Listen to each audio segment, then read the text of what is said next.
Hello friends, welcome to my channel. आज हम पढ़ेंगे पॉलिटिकल साइंस ऑनर्स पेपर 5 का क्वेश्चन नंबर 3। लोक प्रशासन और निजी प्रशासन में अंतर स्पष्ट करें। प्रशासन दो प्रकार के होते हैं। लोक प्रशासन जिसका संबंध सरकारी विभागों और सरकारी निगम व सरकारी लेकिन स्वतंत्र निकाय व आयोगों से होता है। दूसरे प्रकार का प्रशासन व्यक्तिगत प्रशासन जो निजी व्यक्तिगत संस्थाओं का प्रशासन होता है। लोक प्रशासन और निजी प्रशासन की तुलना। प्रशासन को दो भागों में विभक्त किया जा सकता है, लोक प्रशासन और निजी प्रशासन। दोनों प्रकार के प्रशासन में कुछ समानताएं और कुछ असमानताएं देखने को मिलती हैं।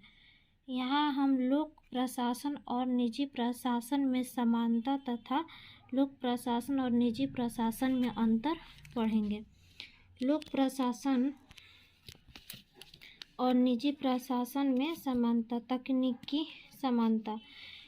लोक प्रशासन और निजी प्रशासन में कुछ समानता होती है, जिसमें पहला समानता है तकनीकी समानता। दोनों ही प्रशासन लोक और निजी प्रशासन में बहुत सी प्रबंधनात्मक तकनीकी समानता देखने को मिलती है।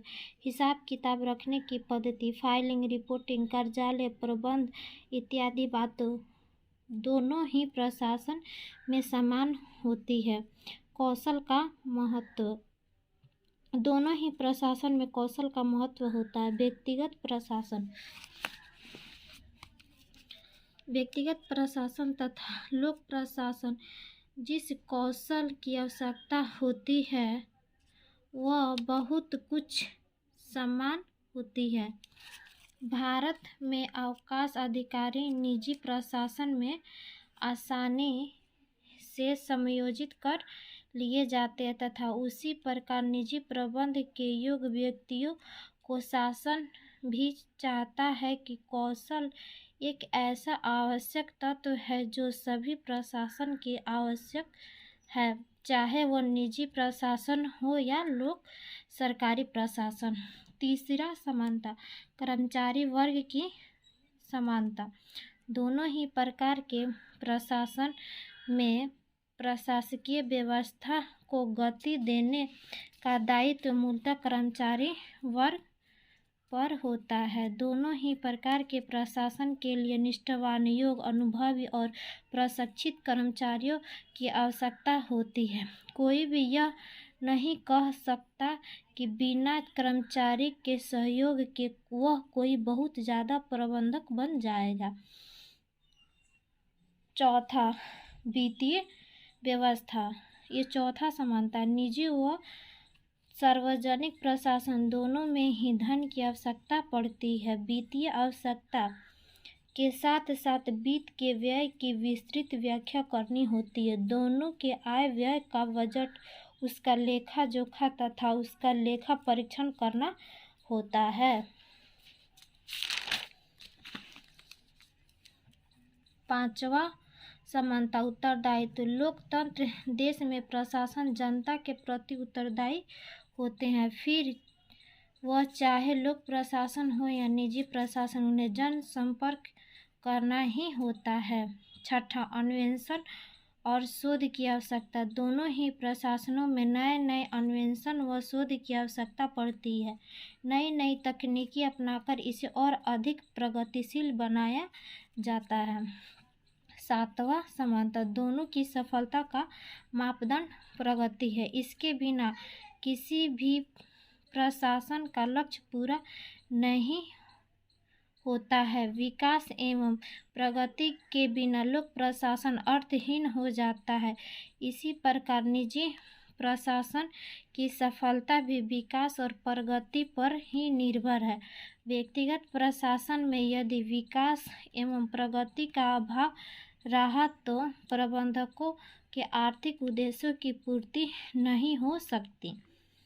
आठवां समानता। समान संगठन व्यवसाय। लोक प्रशासन तथा निजी प्रशासन दोनों में ही संगठन का आधार समान होता है।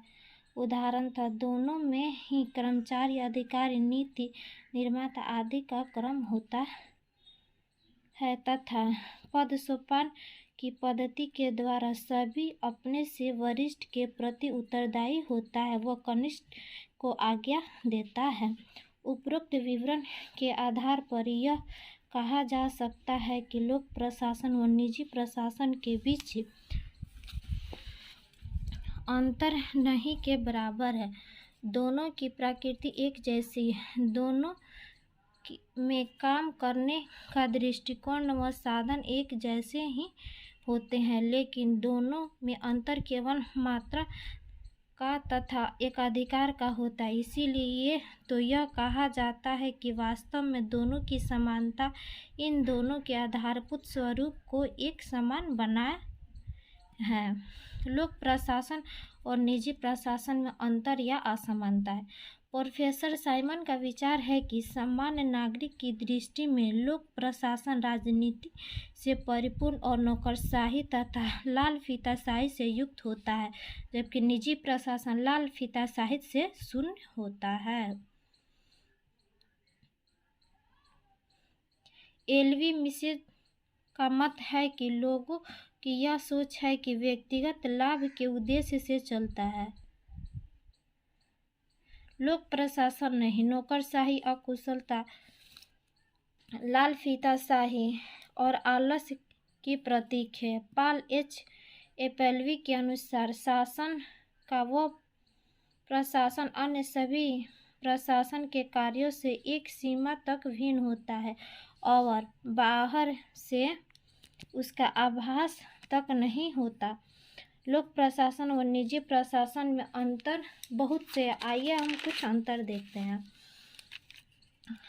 पहला अंतर कानूनी समानता में अंतर, दूसरा सत्ता संबंधी भेद, तीसरा वित्तीय क्षेत्र में विभिन्नता, चौथा लक्ष्य संबंधी अंतर, पांचवा उद्देश्यों में विभिन्नता, छठा सेवा का दायित्व, सातवां दोष, आठवां भेदभाव संबंधी अंतर, नौवां कुशलता संबंधी अंतर, 10वां गोपनीयता संबंधी अंतर, 11वां क्षेत्रीय भिन्नता, 12वां नियम कानून में पालन में विभिन्नता, 13वां आलोचना संबंधी अंतर।